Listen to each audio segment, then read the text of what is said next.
First நம்ம nuts எல்லாம் போட போறோம். இங்க ingredients இருக்கு. இங்க மில்க் வேணும். அது நெக்ஸ்ட் அது வேற ஏதாவது. இது நல்லா ஆரஞ்சு ஆகணும். இப்போ குக் பண்ணதை பவுலில் போட்டுடணும். ஒரு பவுல் நல்லா இப்பி ஆயிடணும். பாயில் ஆகட்டும். இது 5 minutesல பாயில் ஆகிடும். ஆயில் அண்ட் மில்க்கும் சேர்ந்து போட்டுக்கோங்க. இப்போ இதை உள்ளே போட்டுக்கோங்க.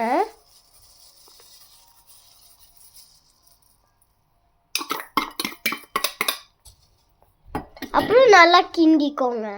நெக்ஸ்ட்டு நட்ஸு குக் பண்ண நட்ஸு போட்டுக்கோங்க. கண்டென்ஸ் மில்க்கு போட்டுக்கோங்க. சும்மா நிறையா போட்டுக்கோங்க. எவ்வளோ ஸ்கூப்ஸ்? 2 scoops. 2 ஸ்கூப். டேஸ்டியா? Yummy. Nila, the bracelet and photo appa. Appa, pardon you. Okay, very good. Tick.